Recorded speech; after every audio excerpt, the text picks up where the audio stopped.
मेरे प्यारे दोस्तों, आज हम फिर आपको नए वीडियो के साथ प्रस्तुत हुआ हूँ। मैं विजन पांडे आपके समक्ष कुछ नए एनसीईआरटी के क्वेश्चंस को लेकर आया हूँ, जिसको आप आसानी से हल कर लेंगे और इसके हम मेथड बता देंगे, ट्रिक बता देंगे, जिससे आप उसे सॉल्व करेंगे। हम आपको शुरू से ही बताते आ रहे हैं कि फ़िज़िक्स के न्यूमेरिकल्स को समझने के लिए उसके ट्रिक ज़रूरी हैं और ऐसे फार्मूले उसमें लगाने हैं जिसको आप आसानी से हल कर सकें।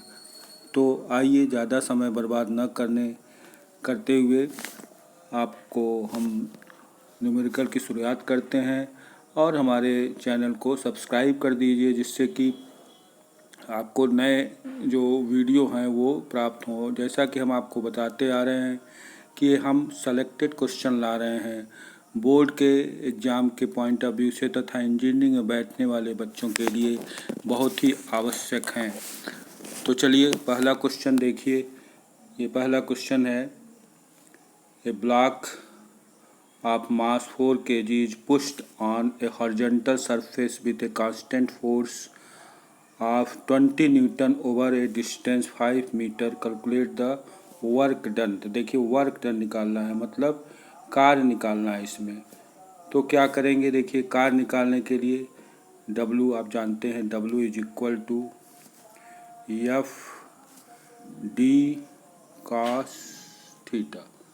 अब देखिए, यहाँ समझ लीजिए, W जो है कार्य है, F क्या है, फोर्स है, D डिस्टेंस है, कितनी दूरी उसने कवर की और किस एंगल से कवर की। तो देखिए, इसमें F का मान दिया हुआ है कितना, 20 न्यूटन रख देंगे। D कितना दिया हुआ है, 5 मीटर, और थीटा का मान 0 डिग्री है, cos 0 डिग्री।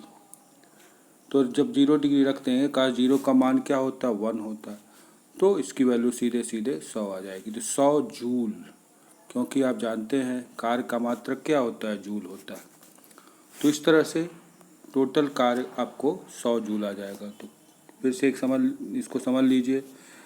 एक ब्लॉक है जो कि जिसकी वजन कितनी है, जिसका वजन कितना है,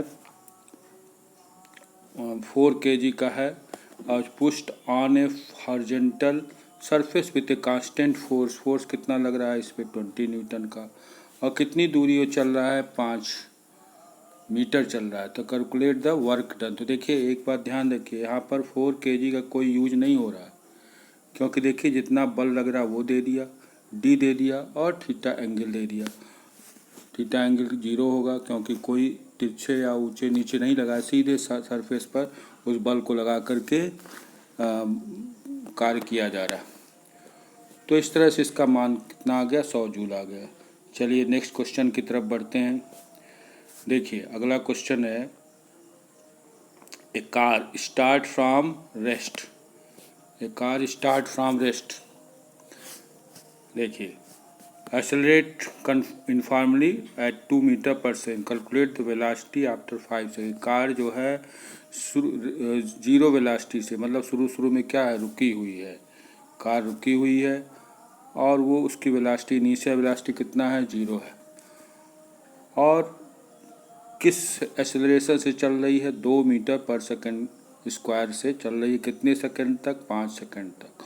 तो क्या निकालना है, the distance travelled in this time. इस टाइम के दौरान, 5 सेकंड के दौरान वो कितना आगे बढ़ जाती है। तो ध्यान दीजिए, एक कार है जो कि रुकी हुई थी, वो स्टार्ट होती है और 2 मीटर पर सेकंड स्क्वायर के एक्सेलरेशन से वो चलना शुरू कर देती है। कितने सेकंड तक चलती है, 5 सेकंड तक। तो आपको क्या निकालना है, कितनी दूरी वो तय करेगी। तो इसके लिए देखिए क्या फार्मूला लगाएंगे। तो v इज इक्वल टू, देखिए डिस्टेंस निकालना है इसमें। तो सबसे पहले आप ये देखिए क्या फार्मूला लगेगा, v is equal to you plus A t. तो v is equal to you plus A t से आप देखिए वेलोसिटी निकाल लेंगे, v अंतिम वेलोसिटी। तो u plus A T, you का मान 0 है, त्वरण जो है त्वरण कितना है 5, त्वरण 2 मीटर पर सेकंड स्क्वायर और समय है 5। तो फाइनल वेलोसिटी इसकी कितनी हो गई 10 मीटर पर सेकंड, ये आ गया। तो 10 मीटर पर सेकंड इसकी फाइनल वेलोसिटी हो गई। अब हमको पूछ रहा है कि कितनी दूरी तय करेगा, कितनी दूरी तय करेगी। तो इसके लिए आप फार्मूला जानते ही हैं, यस इज इक्वल टू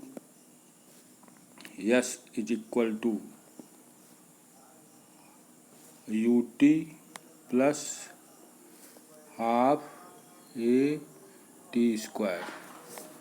तो देखिए इनिशियल वेलोसिटी इसकी 0 है, इसका ये पोर्शन 0 हो जाएगा, प्लस हाफ ए की वैल्यू कितनी दी हुई है आप अभी देखिए समय और 2 और 5 इसके ये की, तो इस तरह से इसका 5 का स्क्वायर हो जाएगा। तो ये कितना आ जाएगा 2 से 2 कैंसिल हो गया, तो 25 मीटर वो जो है 5 सेकंड में चलेगी। 25 मीटर की दूरी वो तय कर लेगी 5 सेकंड में। तो देखिए इसमें 2 पार्ट हैं। पहले तो अंतिम वेलोसिटी इसकी कितनी होगी 5 सेकंड बाद, और फिर उसके बाद 5 सेकंड में वो कितनी दूरी तय कर लेगी, तो 25। तो 2 फार्मूला इसमें लगे हैं, एक तो v is equal to you plus A t और दूसरा s is equal to U T plus half A T square. दोनों फार्मूले में u का मान कितना है 0 है, तो इसलिए 0 रख देंगे तो ये हल हो जाएगा। इस तरह से आपको इसके क्या आंसर आ गए, वेलोसिटी आफ्टर 5 सेकंड जो है कितनी हो जाएगी 10 मीटर पर सेकंड, और दूरी कितनी ट्रेवल करेगी 25 मीटर दूरी तय करेगी। चलिए नेक्स्ट क्वेश्चन की तरफ बढ़ते हैं। इसमें देखिए ये इलेक्ट्रोमैग्नेटिक थ्योरी पर है। देखिए एक कॉइल ऑफ 50 टर्न्स, देखिए coil of 50 turns, a coil of 50 turn has a cross-sectional area 0.1 meter square. The magnetic field through the coil changes from 0.2 Tesla to 0.8 Tesla in 2 seconds. Calculate the induced EMF in the coil. तो देखिए n is equal to कितना दिया हुआ है, इसमें number of turns 50 दिया हुआ है, एरिया कितनी दी हुई है ये दिया हुआ है 0.1 मीटर, और डेल्टा बी मतलब B2 minus B1, change in magnetic field delta B is equal to 0.8 minus 0.2 दिया जाएगा। समय कितना दिया हुआ है 2 सेकंड। अब देखिए इसमें क्या फार्मूला लगाएंगे, इसमें मेन जो है क्या फार्मूला लगेगा ये ध्यान देना है आपको। तो देखिए इसके लिए फार्मूला देखो ये होगा, जो फार्मूला इसमें लगाया गया है E इज इक्वल टू, देखिए induced EMF E is equal to EMF E is equal to n delta phi upon delta t. तो देखिए डेल्टा फाई क्या होता है डेल्टा बी इंटू ए होता है, तो n delta B into A, ये फ्लक्स है, रेट चेंज ऑफ फ्लक्स है, और ये rate of change delta T जो है को ले लेंगे तो rate of change of flux हो जाएगा, तो डेल्टा टी। तो इसमें सब चीज़ें दी हुई है। देखिए नंबर ऑफ टर्न्स दिया हुआ है, कितना दिया हुआ है, n की वैल्यू आपको मालूम ही है, देखिए n की वैल्यू 50 है, ये देखिए 50 है, एरिया दी हुई है, कितनी दी हुई है 0.1 मीटर, और डेल्टा भी ये देखिए निकाला गया है। तो इन सब का मान रख देंगे तो आपको इंड्यूस्ड EMF जो है आपको मालूम हो जाएगा। तो फिर से ध्यान दीजिए इसमें फार्मूला क्या है, E is equal to n delta phi upon delta T. Delta phi देखिए एक बार ध्यान रखिए, डेल्टा फाई की वैल्यू होती है B इंटू ए, तो डेल्टा B इंटू ए ये हो गया इसका।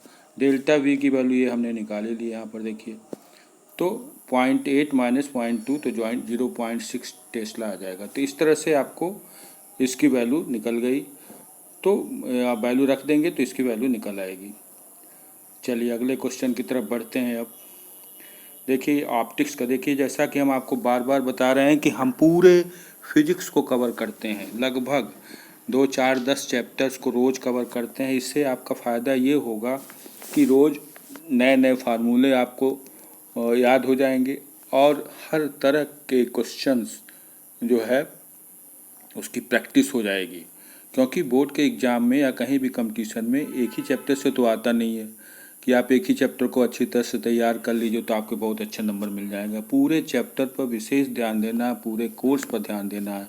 इसीलिए हम अलग अलग क्वेश्चन लेके आते हैं और इसको सॉल्व करके आपको बताते हैं। तो चलिए दूसरा क्वेश्चन देखिए। इसमें क्या दिया हुआ देखिए। इसमें दिया है कि an object is placed 12 centimetre in front of the concave mirror. देखिए मिरर है यहाँ पर, जैसा कि हम आपको बता चुके हैं मिरर और लेंस में फ़र्क है। मिरर में एक तरफ पॉलिश किया रहता है और लेंस में पॉलिश नहीं होती है, तो उसके अलग अलग फार्मूले होते हैं। तो देखिए इसमें ऑब्जेक्ट जो है 12 सेंटीमीटर की दूरी पर रखा है और उसका फोकल लेंथ जो है एफ जो है उसकी 6 सेंटीमीटर है। Calculate the image distance and magnification, दो चीज़ें, कितनी दूरी पर इमेज बनेगा और साथ ही साथ उसका मैग्नीफिकेशन मतलब कितनी लंबाई चौड़ाई का इमेज बनेगा और कैसा बनेगा। तो चलिए आगे हम देखते हैं। इसके लिए देखिए चूँकि मिरर है ये, इसलिए इसमें फार्मूला क्या लगेगा, 1/f is equal to 1/v plus 1/u। तो हमको निकालना क्या है, v निकालना है। तो 1/v इज इक्वल टू हो जाएगा 1/f माइनस 1/u। और दोनों देखो यहाँ पर u भी माइनस है और f भी माइनस है। देखिए यहाँ पर दिया हुआ ना, u भी माइनस है और f भी माइनस है दोनों। तो u और f की वैल्यू रख देंगे। तो देखिए u और f का वैल्यू हम यहाँ रखे हैं। देखिए ये सब वैल्यू रखी गई है। तो इससे आपको v की वैल्यू आ गई। देखिए v की वैल्यू कितनी आ गई, v is equal to -12 centimetre, ये वैल्यू आ गई। अब देखो v की मालूम हो गई और u की वैल्यू पहले से दी हुई है। u की वैल्यू आपको कितनी दी, -12 सेंटीमीटर। तो magnification m is equal to होता है v/u। दोनों की वैल्यू रख देंगे, -12 तो ये क्या आ जाएगा 1। ये क्या बता रहा है कि मैग्नीफाई नहीं हो रहा है, मतलब जिस आकार की वस्तु रखी गई है उसी आकार की उसी साइज की प्रतिबिंब भी बन रहे हैं। और कैसा बन रहा है, रियल बन रहा है वास्तव में। जैसा कि हम आपको पहले ही बता चुके हैं, जब प्रकाश की किरण किसी बिंदु पर अपवर्तन या परावर्तन के पश्चात मिलती हैं तो वहाँ पर जो इमेज बनती है वो वास्तविक इमेज होती है, यानी कि रियल इमेज होती है। और जब प्रकाश की किरण वास्तव में नहीं मिलती हैं तो वो जो होती है इमेजनरी इमेज होती है। तो ये देखिए रियल इमेज है, मतलब वास्तव में वो प्रतिबिंब बन रही है। तो देखिए इसमें कौन कौन से फार्मूला हमने लगाया उसको आप याद रखिए। देखिए पहला तो ये ध्यान रखिए, इसमें पहला हमने फार्मूला जो लगाया वो मिरर का फार्मूला लगाया। तो इसमें मिरर का फार्मूला ये होता है 1/f is equal to 1/v plus 1/u। चूँकि ये कैसा मिरर है, ये देखिए ये मिरर जो है कॉनकेव मिरर है। ये ध्यान रखिए कैसा मिरर है, ये कॉनकेव मिरर है, इसलिए ये फार्मूला रह गए 1/f is equal to 1/v plus 1/u। अब u और f दोनों इसमें माइनस होंगे। देखिए दोनों के दोनों माइनस होंगे तो माइनस रख देंगे वैल्यू। तो उसके बाद इसकी सबसे पहले v निकल जाएगी। v मतलब प्रतिबिंब कितनी दूरी पर बनता है। उसके बाद दूसरा फार्मूला हमने क्या लगाया, दूसरा फार्मूला ये लगाया कि m magnification m is equal to v/u और दोनों बराबर आ गए। देखिए -12 ये भी आ गया और u भी 12 है, तो ये दोनों कट करके क्या आ जाएंगे 1 आ जाएंगे। तो कैसी इमेज बन रही है, एकदम साइज, इमेज की साइज वस्तु की साइज के बराबर है और रियल इमेज बन रही है। ये कहाँ बनेगी, जब सेंटर ऑफ कर्वेचर पर वस्तु होगी। तो सेंटर ऑफ कर्वेचर पर इसकी इमेज बन रही है। चलिए नेक्स्ट क्वेश्चन की तरफ आप बढ़ते हैं। देखिए अगला क्वेश्चन है ये देखिए न्यूक्लियाई पर है। ये बाइंडिंग एनर्जी पर बहुत अच्छा क्वेश्चन है, ये ध्यान दीजिए, बहुत ही अच्छा क्वेश्चन है। बाइंडिंग एनर्जी पर क्वेश्चन है। बाइंडिंग एनर्जी क्या होती है, देखिए जब भी कोई भी न्यूक्लियस के चारों तरफ इलेक्ट्रॉन या प्रोटॉन चक्कर लगाते हैं तो एक एनर्जी के तहत वो बंधे रहते हैं, और वो एनर्जी के तहत जो बंधे रहते हैं उसे ही कहते हैं बाइंडिंग एनर्जी। तो क्या क्वेश्चन देखिए, binding energy per nucleon is highest for which element, किस एलिमेंट के लिए सबसे ज़्यादा होंगे। तो देखिए आयरन की बाइंडिंग, क्योंकि आयरन का जो मेटल जो होता है वो बहुत सॉलिड होता है, तो हाईएस्ट बाइंडिंग एनर्जी किसकी होगी, मेटल की होगी। तो न तो यूरेनियम की, न तो हीलियम की, न हाइड्रोजन की होगी, बल्कि आयरन की बाइंडिंग एनर्जी, मतलब इलेक्ट्रॉन जिस न्यूक्लियस के जो चारों तरफ चक्कर लगा, देखिए ऐसे नहीं हटेगा जब तक इस पर कोई एनर्जी न लगे जाए। तो इलेक्ट्रॉन लगातार चक्कर लगाता रहता है, एक निश्चित और कांस्टेंट एनर्जी के तहत इसको न्यूक्लियस अपने कक्षा के चारों तरफ बांधे रखती है, तो इसे ही हम कहते हैं बाइंडिंग एनर्जी। तो इलेक्ट्रॉन जो है उसकी बाइंडिंग एनर्जी सबसे ज़्यादा होगी। चलिए नेक्स्ट क्वेश्चन की तरफ आगे बढ़ते हैं। देखिए motion in a straight line, ये देखिए अलग क्वेश्चन है। Motion in a straight line, ये कोई भी वस्तु जो है, एक कार है, देखिए car start from rest and moves with uniform acceleration A, the distance travel eight a time T proportional. तो डिस्टेंस जो है ट्रेवल कितना करेगी वो किसके प्रोपोर्शनल होगी। तो बहुत अच्छा क्वेश्चन है। देखिए यस इज इक्वल टू, आप जानते हैं U T plus half A T square, half A T square. तो इसमें क्या होगा, इनिशियल वेलोसिटी रेस्ट है तो 0 हो गया, हाफ ए की वैल्यू और टी की वैल्यू। तो यहाँ देखिए समय के अनुक्रमानुपाती, वर्ग के अनुक्रमानुपाती। तो देखिए चार जो विकल्प दिए हुए हैं, तो s is directly proportional to क्या हो जाएगा, टी स्क्वायर के। देखिए एनसीईआरटी बुक के क्वेश्चंस हैं, ये बहुत ही इम्पॉर्टेंट क्वेश्चन है, क्योंकि जितने भी क्वेश्चंस कंपटीशन में या बोर्ड में आए पूछे जाते हैं, ज़्यादातर क्वेश्चन एनसीईआरटी की बुकों से लिए जाते हैं। तो इसलिए एस इज ये जो है distance is directly proportional to T square. तो फिर से इस क्वेश्चन को समझ लीजिए, a car is moving, starts from the rest से स्टार्ट करती है, and moves with uniform acceleration A, the distance travelled at a time T. तो डिस्टेंस जो ट्रेवल कर रहा है वो किस पर डिपेंड करेगा, समय के वर्ग के अनुक्रमानुपाती होगा, क्योंकि s is equal to U T plus half A T square में ये भाग 0 हो जाएगा, ये 0 हो गया, तो क्या बचा, यही हाफ ए टी स्क्वायर हुआ। अगर एक्सेलरेशन कांस्टेंट था, ये 1/2 कांस्टेंट है, तो s is directly proportional to T square हो जाएगा। तो इसका आंसर ये होगा बी।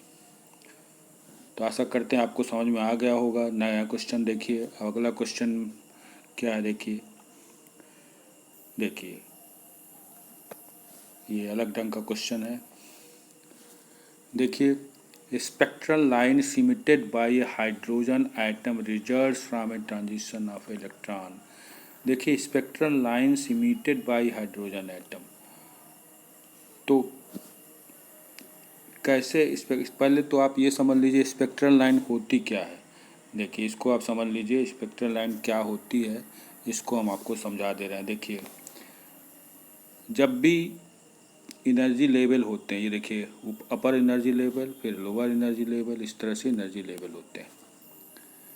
तो ये ऊपर के जो एनर्जी लेवल है उसमें इलेक्ट्रॉन अगर हैं तो वहाँ से नीचे यहाँ आएंगे, तो ये इससे इलेक्ट्रॉन एच न्यू एनर्जी को इमिट करके इलेक्ट्रॉन इससे निकलेंगे। इसी तरह से देखिए इस एनर्जी लेवल पर आगे मान लीजिए ये पहला है और ये दूसरा एनर्जी लेवल है, ये हाईएस्ट एनर्जी लेवल है, तो यहाँ से आया फिर यहाँ से यहाँ आ गया। और भी नीचे अगर है कोई एनर्जी लेवल तो यहाँ से यहाँ आ गया। तो मतलब कितनी स्पेक्ट्रल लाइन, 3 स्पेक्ट्रल, 1 2 3। देखिए एक ये हो गई, एक ये हो गई, ये दूसरी हो गई और ये तीसरी हो गई। तो हायर एनर्जी लेवल में इलेक्ट्रॉन अगर है कोई, तो वहाँ से जब नीचे वाली एनर्जी लेवल में इलेक्ट्रॉन आता है तो क्वांटम के रूप में h nu, h Planck constant, nu उसकी फ्रीक्वेंसी, एच न्यू क्वांटम के रूप में एनर्जी को इमिट करता है, निकालता है। तो नीचे वाली एनर्जी लेवल में ये ट्रांजिट हो जाता है, आ जाता है।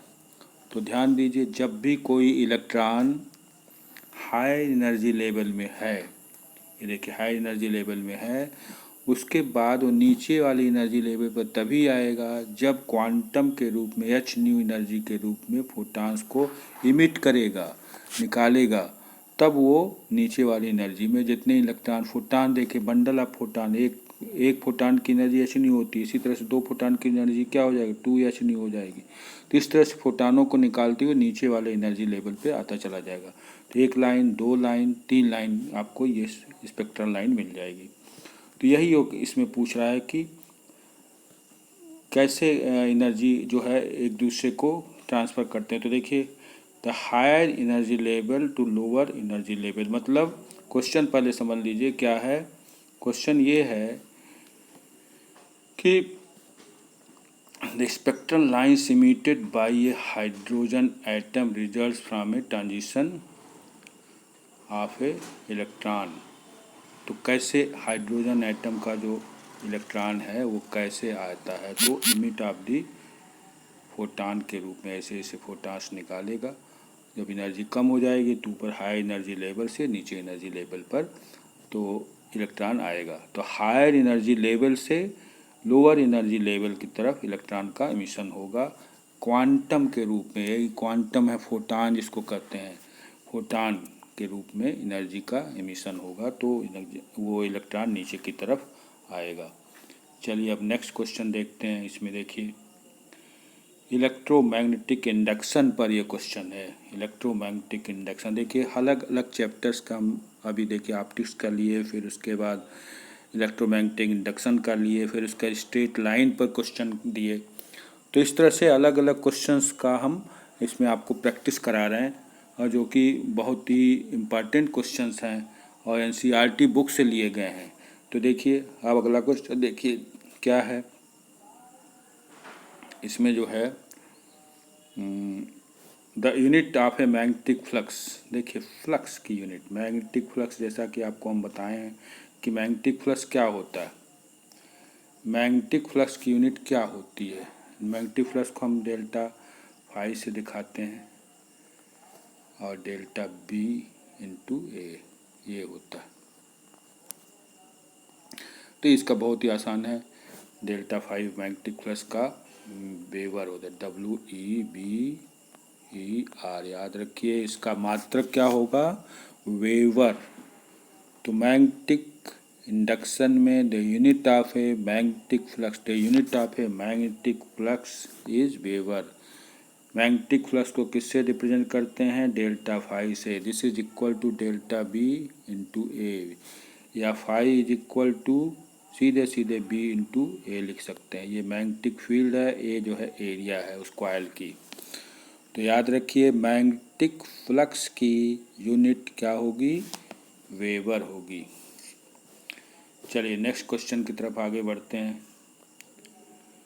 देखिए ये भी बहुत इंपॉर्टेंट क्वेश्चन है। The resistance of a wire is directly proportional to. अब देखिए कोई भी रेजिस्टेंस, पहले तो आप ध्यान दीजिए रेजिस्टेंस क्या होता है। रेजिस्टेंस, देखिए रेजिस्टेंस का काम है कि करंट के मान को कम कर देना। देखिए इसको ऐसे दिखाते हैं, रेजिस्टेंस को किस तरह से दिखाते हैं, ऐसे। ये रेजिस्टेंस आर, ये किस बातों पर निर्भर करता है ये देखना है। किस पर, देखिए क्रॉस सेक्शनल एरिया पर, इस वायर की मोटाई पर, क्या लंबाई पर, या वोल्टेज पर, या करंट पर। तो बहुत ही इजी क्वेश्चन है, लेकिन इजी के साथ साथ इसमें समझदारी भी ज़्यादा है। देखिए सबसे पहले तो फार्मूला हम लिखेंगे। फार्मूला क्या होता है, ये फार्मूला है इसका, R is equal to rho L upon A. इस पर स्पेसिफिक रो जो है स्पेसिफिक रेजिस्टेंस है जो कि कांस्टेंट होता है। देखिए ये एल क्या है, लेंथ है, ए क्या है, एरिया है, एरिया ऑफ क्रॉस सेक्शन मतलब इसकी मोटाई, इस वायर की कितनी मोटाई है। आर क्या है, इसका ओमिक रेजिस्टेंस, सिंपल रेजिस्टेंस। तो देखिए कभी भी वो रेजिस्टेंस जो है उसका मान बदलता है, लेकिन स्पेसिफिक रेजिस्टेंस का मान नहीं बदलता है जब तक उसके टेम्परेचर को ना बदलें आप, उसकी भौतिक अवस्था को जब तक आप नहीं बदलेंगे तब तक ये जो है ये स्पेसिफिक रेजिस्टेंस वो कांस्टेंट होता है। तो ये कांस्टेंट हो गया। तो R is directly proportional to L by A हो गया। तो देखिए क्या हुआ, प्रतिरोध जो है लंबाई पर सीधे सीधे निर्भर करता है। अगर लंबाई बढ़ेगी तो प्रतिरोध भी बढ़ेगा, रेजिस्टेंस बढ़ेगी, लेकिन उसकी मोटाई अगर बढ़े घटेगी तो उसके इन्वर्सली प्रोपोर्शनल होता है। अगर मोटे तार की प्रतिरोध कम होता है, ध्यान रखिए एरिया ऑफ क्रॉस सेक्शन के इन्वर्सली प्रोपोर्शनल है। तो इस तरह से आप एक बार फिर से इसको ध्यान से समझ लीजिए, R is proportional to length L by A. L जो है तार की लंबाई है और ए क्या है, इसका क्षेत्रफल है। क्षेत्रफल मतलब एरिया ऑफ क्रॉस सेक्शन, उसकी मोटाई है। तो किसी भी वायर की, देखिए ये वायर है, अब इस वायर की रेजिस्टेंस आर किन बातों पर निर्भर करेगा, लंबाई पर। लंबाई अगर बढ़ेगी तो तार का प्रतिरोध भी बढ़ेगा। अगर एरिया ऑफ क्रॉस सेक्शन बढ़ता है तो तार का प्रतिरोध कम होगा, यानी कि मोटे तार का प्रतिरोध कम होगा। ध्यान रखिए पतले तार का प्रतिरोध ज़्यादा होगा। लोग ये सोचते होंगे कि अरे मोटा तार लगा देंगे तो ज़्यादा रेजिस्टेंस हो जाएगा, ऐसा नहीं है। एरिया ऑफ क्रॉस सेक्शन जिसका ज़्यादा होगा, एरिया ऑफ क्रॉस सेक्शन भी देखिए क्या होता है, this is equal to pi r square. ये प्रतिरोध नहीं है बल्कि ये क्षेत्र, उसका रेडियस है। इसको आप स्मॉल आर से दिखा सकते हैं, पाई आर स्क्वायर। तो आप फिर से ध्यान दीजिए कि किसी भी प्रतिरोध का जो है वो मान किन किन बातों पर निर्भर करता है। सबसे पहले उसकी लंबाई पर निर्भर करता है, लंबाई के अनुक्रमानुपाती होता है, लेकिन उसके अनुप्रस्थ काट के क्षेत्रफल जो एरिया होती है उसके व्युत्क्रमानुपाती होता है, इन्वर्सली प्रोपोर्शनल होता है। ध्यान दीजिए लंबाई बढ़ाएंगे तो तार का प्रतिरोध भी बढ़ेगा। अगर मोटाई बढ़ाएंगे या एरिया क्रॉस सेक्शन उसका ज़्यादा होगा तो तार का प्रतिरोध घटेगा। तो पतले तार का प्रतिरोध ज़्यादा होगा जबकि मोटे तार का प्रतिरोध कम होगा। चलिए अब आपको अगला क्वेश्चन बढ़ते हैं। नेक्स्ट क्वेश्चन में है, देखिए ये क्वेश्चन है, if the gravitational force between the two object F and the distance between them is doubled the force will become. देखिए ये भी बहुत अच्छा क्वेश्चन है, कैसे करेंगे इसको ध्यान दीजिए। दो ऑब्जेक्ट हैं, ये देखिए एक ये है एक ये, दो ऑब्जेक्ट है। इसका द्रव्यमान मान लीजिए m1 है और इसका द्रव्यमान m2 है। दोनों के बीच की दूरी मान लीजिए r है। तो gravitational force according to the Newton's gravitational law के अनुसार F is equal to capital G m1 m2 by r square. आप ये ध्यान दीजिए यहाँ पर ये जो है G है ग्रेविटेशनल कांस्टेंट है, ये नहीं बदलता है। ये कहीं भी वस्तु को ले जाइए ये पूरी तरह से स्थिर रहेगा, जबकि ये वस्तु का द्रव्यमान m1 है, दूसरी वस्तु का द्रव्यमान m2 है। दोनों के बीच की दूरी कितनी है, r। इन दोनों के बीच की दूरी है m1 वस्तु दोनों। तो पूछ रहा है कि if the gravitational force between two object is F, तो F जो है इसका ग्रेविटेशनल फोर्स है, किन बातों पर निर्भर करेगा। अगर उसकी दूरी को हम डबल कर देते, इन दोनों के बीच की दूरी को क्या कर देते हैं, डबल कर देते। बहुत सिंपल सा क्वेश्चन है, देखिए इसमें क्या करना है, F is inversely proportional to 1 by r square. अब हम क्या कर दे रहे हैं, इसकी दूरी को दुगना कर देना, 2r का होल स्क्वायर हो जाएगा। तो क्या हो गया, this is equal to 4r square. तो देख रहे हैं ये चौगुना हो, माने 1/4 हो जाएगा। जो नया बल होगा वो देखिए 1/4 हो जाएगा। तो इस तरह से एफ का मान जो नया बल होगा वो क्या हो जाएगा, ठीक एफ का चौगुना 1/4 हो जाएगा। क्यों हो जाएगा, क्योंकि आप जान नहीं रहे हैं कि F is directly proportional to 1/r², और r की जगह जैसे ही हम दुगना इसको कर देंगे 2r, तो ये क्या हो जाएगा 4 तो ये चौगुना मतलब 1/4 भाग इसका हो जाएगा।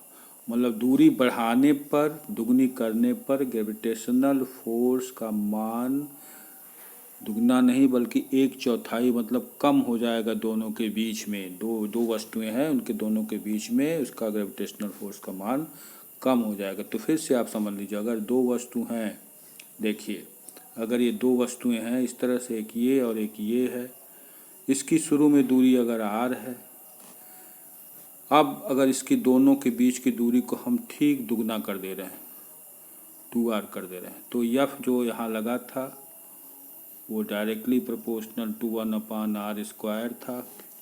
यहाँ पर जो नया बल लगा वो जो हो गया वो ठीक दुगना हो गया, तो 4r² हो गया। मतलब 1/4 इसका मान जो है बल का मान हो जाएगा, मतलब 1/4 घट जाएगा। तो देखिए दूरी बढ़ाने पर दोनों के बीच में ग्रेविटेशनल फोर्स की वैल्यू कम होती है, और ठीक बहुत तेज़ी से कम होती, स्क्वायर के अनुसार कम होती है। चलिए अब आपको समझ में आ गया होगा। नेक्स्ट क्वेश्चन की तरफ बढ़ते हैं। चलिए अगला क्वेश्चन है, देखिए ये भी अच्छा क्वेश्चन है। तो देखिए क्या है इसमें, देखिए a ball of mass 5.5 kg is thrown upwards with the speed of 10 metre per second, what will be its kinetic energy at the highest point. बहुत अच्छा क्वेश्चन है। देखिए इस एक बाल को, देखिए यहाँ से ज़मीन से एक बाल को ऊपर की तरफ ऐसे फेंका जा रहा है, और अंतिम वेलोसिटी यहाँ पर क्या हो जाएगी, 0 हो जाएगी। इनिशियल वेलोसिटी किसी वेग से इसको फेंका जा रहा है। तो इसमें पूछ रहा है कि काइनेटिक एनर्जी, देखिए काइनेटिक एनर्जी यहाँ पे क्या होगी। तो काइनेटिक एनर्जी का फार्मूला जानते ही हैं, kinetic energy is equal to 12 mv²। यहाँ v क्या हो गया, 0 हो गया, क्योंकि अंतिम जो ऊपर जैसे जैसे जाएगा लास्ट में एकदम 0 तभी तो वापस आएगा ये फिर। तो इस तरह से ये काइनेटिक एनर्जी 0 हो जाएगी। तो ध्यान दीजिए, जब भी किसी वस्तु को नीचे से ऊपर की तरफ बढ़ाते हैं या फेंकते हैं, तो फेंकने पर शुरू में जिस वेलोसिटी से आपने फेंका उससे तो ऊपर जाएगा, लेकिन लास्ट में वो वेलोसिटी क्या हो जाएगी, 0 हो जाएगी। तो ऐसा नहीं कि उसकी एनर्जी बढ़ती ही चली जाएगी। सबसे ज़्यादा काइनेटिक एनर्जी शुरू में रहेगी, क्योंकि उसमें वेलोसिटी ज़्यादा है उसकी। क्योंकि काइनेटिक एनर्जी किस पर डिपेंड करती है, मास पर और वेलोसिटी पर। मास तो कांस्टेंट रहेगा चाहे जहाँ भी जाए, लेकिन वेलोसिटी बदलती जाती है। तो वेलोसिटी क्या होगी, ज़्यादा नहीं होगी बल्कि कम होती जाएगी। तो इस तरह से काइनेटिक एनर्जी का मान सबसे उच्चतम बिंदु पर, हाईएस्ट पॉइंट पर उसकी वैल्यू 0 हो जाएगी। तो ध्यान दीजिए, जब भी किसी वस्तु, देखिए इसको कॉन्सेप्ट को मन में बैठा लीजिए, जब भी कोई वस्तु नीचे से ऊपर फेंकी जाती है तो शुरुआत में जो वेलोसिटी होती है वो तो ज़्यादा होगी, उस समय काइनेटिक एनर्जी सबसे ज़्यादा होगी। लेकिन जैसे जैसे ऊपर जाएगी उसकी काइनेटिक एनर्जी कम होती जाएगी और लास्ट में 0 हो जाएगी। क्यों, क्योंकि उसकी वेलोसिटी 0 हो गई। अब देखिए यहाँ ये सवाल भी आता है कि काइनेटिक एनर्जी 0 हो गई तो ऊर्जा संरक्षण का सिद्धांत कहता है कि भाई कोई भी चीज़ ऊर्जा नष्ट नहीं होती है। तो देखो यहाँ पर ऊर्जा नष्ट नहीं हुई बल्कि उसका परिवर्तन हो गया। गतिज ऊर्जा जो शुरू में थी ऊपर जा कर के वो सूर्य की पूरी स्थितिज ऊर्जा में बदल गई, mgh।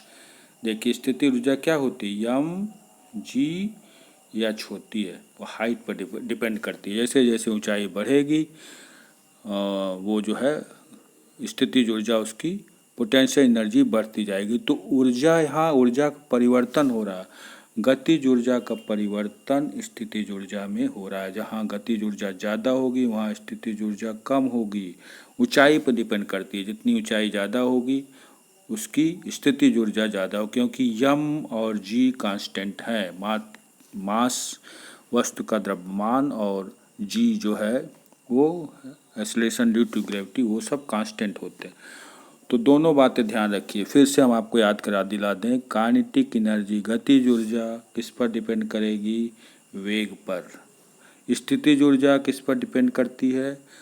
ऊंचाई पर। जैसे जैसे वेग बढ़ेगा गतिज ऊर्जा इसकी काइनेटिक एनर्जी बढ़ेगी।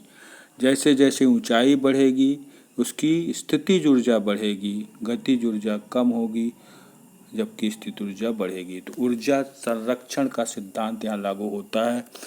ऊर्जा नष्ट नहीं होती बल्कि उसका संपूर्ण परिवर्तन हो जाता है। तो ध्यान दीजिए, नीचे जब वेग ज़्यादा है तो गतिज ऊर्जा इसकी ज़्यादा होगी। ऊपर जब वेग 0 हो जाता है तो गतिज ऊर्जा 0 तो हो गई, लेकिन उसका परिवर्तन किस में हो गया? स्थितिज ऊर्जा में हो गया। तो स्थितिज ऊर्जा यहाँ पर सबसे ज़्यादा होगी। तो ये इसमें आपको पूरा क्वेश्चन का कॉन्सेप्ट है। आशा करते हैं आपको अच्छी तरह से समझ में आ गया होगा, क्योंकि देखिए मेन चीज़ तो कॉन्सेप्ट होता है। क्वेश्चन तो सब बना दिए जाते हैं, लेकिन उसमें जो गहराई है उसको समझने की आवश्यकता बहुत ज़रूरी है। चलिए अब आगे बढ़ते हैं। तो देखिए ये हो गया। अब अगला क्वेश्चन है, देखिए 5 kg ब्लॉक ऑफ मास। अभी इस क्वेश्चन में देखिए क्या दिया हुआ है। A block of mass 5 kg is moving with uniform velocity on a frictional less surface, what is the force acting on the block. देखिए इसमें से कौन सा फोर्स लगेगा इस पर। तो देखिए सबसे ज़रूरी चीज़ है कि कौन सा फोर्स इसमें लगेगा। देखिए ये चारों जो लगे हुए हैं इसमें कौन सा होगा। तो क्वेश्चन पहले समझ लीजिए। क्वेश्चन में क्या है कि ये block of mass 5 kg, 5 kg का ब्लॉक है और एक यूनिफॉर्म मतलब एक कांस्टेंट वेलोसिटी से चल रहा है। लेकिन वो कहाँ चल रहा है? जहाँ कोई फ्रिक्शनल फोर्स नहीं है। जब भी कोई वस्तु चलती है तो आगे जाके रुक जाती है। क्यों रुक जाती है? क्योंकि उस पर घर्षण बल लगता है, और घर्षण बल के ठीक विपरीत होता है। जो बल आप लगाते हैं उसके ठीक विपरीत घर्षण बल लगता है। तो ध्यान दीजिए, जैसे जैसे आप बल बढ़ाएंगे घर्षण बल भी बढ़ेगा।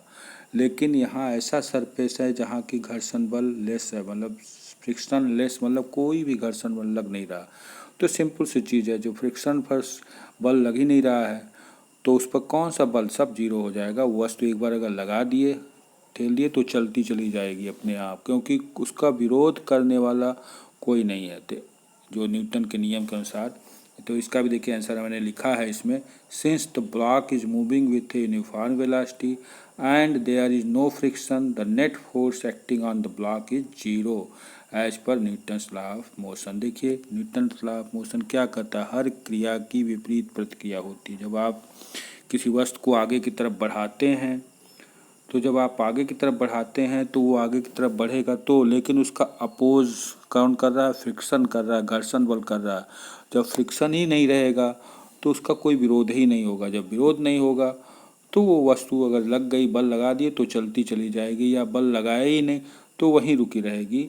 तो इस तरह से उस फोर्स पर जो है प्रतिक्रिया बल नहीं लगेगी, क्योंकि फ्रिक्शनल लेस सरफेस है। ध्यान रखिए फ्रिक्शन लेस तो बहुत अच्छी चीज़ है। अब इसका देखिए कॉन्सेप्ट क्या है। एक तो जब भी कोई वस्तु को आप बल लगा करके बढ़ाते हैं तो उस पर एक तो आपके द्वारा लगा गया बल है, दूसरी प्रतिक्रिया बल है। प्रतिक्रिया बल कौन सा होता है? वो फ्रिक्शनल बल होती है। फ्रिक्शनल फोर्स ज़्यादा लगेगी जब आप ज़्यादा फोर्स लगाएंगे, कम फोर्स लगाएंगे तो फ्रिक्शनल फोर्स भी कम होगा। लेकिन जब फ्रिक्शन रहेगा ही नहीं तो आप उस पर नेट जो फोर्स होगा वो दैट इज इक्वल टू 0 हो जाए, क्योंकि वहाँ पर विरोध करने वाली कोई चीज़ है ही नहीं। अगर एकदम चिकना सरफेस है तो सोच लीजिए उस पर क्या होगा। उस पर बल आप लगा दिए, वस्तु फिसलती चली जाएगी, अनंत तक चली जाएगी, क्योंकि उसका अपोजिट कुछ है ही नहीं, अपोज करने वाला कुछ है ही नहीं। इसी आप देखते होंगे कि जब सरफेस पर आप तेल लगा दीजिए तो सरफेस चिकना हो जाता है, और तेल लगा देने पर फिसलन ज़्यादा बढ़ जाती है। क्यों? क्योंकि उसका फ्रिक्शनल फोर्स कम हो जाता है। तो इस कॉन्सेप्ट पर ये क्वेश्चन दिया गया है आपको। चलिए अब अगला क्वेश्चन देखते हैं। इसमें क्या है देखिए, इस क्वेश्चन में, हाँ आप देखिए, सबसे पहली चीज़ तो इसको फिर से एक बार ध्यान से देख लीजिए क्या इसमें दिया हुआ है, इसमें क्या इसका सलूशन हमने जो लिखा है उसको समझ लीजिए। देखिए इसका सलूशन ये है कि जब सिंस द ब्लॉक इज देखिए since the block is moving with a uniform velocity, एक यूनिफॉर्म वेलोसिटी से चल रही है, and there is no friction. Uniform velocity मतलब क्या होता है, एक कांस्टेंट, मतलब वेलोसिटी बदल नहीं रही है, एक्सेलरेशन उसमें है नहीं, तो और फ्रिक्शन भी नहीं है, तो नेट फोर्स क्या होता है, देखिए लगाया गया बल और उसके विपरीत लगे हुए बलों का अंतर, तो दोनों बराबर इक्वल हैं, कुछ है ही नहीं, तो इसलिए उसका नेट फोर्स जो होगा ब्लॉक पर क्या हो जाएगा, जीरो हो जाएगा। तो net force acting on the block is zero as per the Newton's law of motion. ध्यान दीजिए किस सिद्धांत पर है ये, न्यूटन्स लॉ ऑफ मोशन पर। तो देखिए इसी क्वेश्चन को घुमाया जा सकता है, अगर हम कह दें कि हाँ भाई बल तो लगाए लेकिन फ्रिक्शनल फोर्स भी हो जाएगा तो वस्तु आगे जा कर के रुक जाएगी, निश्चित रुकेगी, क्योंकि एक अपोजिट डायरेक्शन में फ्रिक्शनल फोर्स लग रहा है जो इसका विरोध कर रहा है, और धीरे धीरे वस्तु आगे बढ़ कर के रुक जाएगी। यहाँ पर दोनों चीज़ें वो है, एक तो ये वेलोसिटी भी एकदम कांस्टेंट है, कोई एक्सेलरेशन नहीं, वेलोसिटी कांस्टेंट मतलब एक्सेलरेशन जीरो हो गया, एक्सेलरेशन मतलब rate of change of velocity, velocity बढ़ेगी तो एक्सेलरेशन लगेगा, वेलोसिटी घटेगी तो डी एक्सेलरेशन लगेगा। तो वेलोसिटी यहाँ बढ़ ही नहीं रही है क्योंकि वेलोसिटी एकदम कांस्टेंट रूप में वस्तु चल रही है, और दूसरा जो फ्रिक्शन लगना चाहिए वो भी जीरो है, तो वस्तु जो है उस पर नेट फोर्स, जो दो बल लगते हैं, कौन कौन से, एक आपके द्वारा लगाया गया बल जो कि पॉजिटिव डायरेक्शन में होगा, और दूसरा जो है फ्रिक्शनल फोर्स होगा जो कि नेगेटिव डायरेक्शन में होगा, उस दोनों का नेट रिजल्ट क्या होगा, जीरो होगा। तो इस तरह से इस पर कोई नेट फोर्स नहीं लगेगा। तो ऐसे देखिए कितने अच्छे अच्छे क्वेश्चन आपको हमने बताया। तो देखिए क्या क्या फार्मूला हमने यहाँ पर लगाया, इसको ध्यान दीजिए। पहला फार्मूला देखिए v is equal to you plus A T, दूसरा formula S is equal to U T plus half A T square, ये हो गया, और तीसरा जो है H is equal to U T plus half U T square हो गया।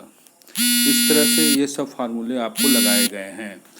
इन सब फार्मूले लगाने के बाद देखिए एक फार्मूला ये भी, F is equal to M into A, ये सब फार्मूले लगाए गए। फिर ई इज इक्वल टू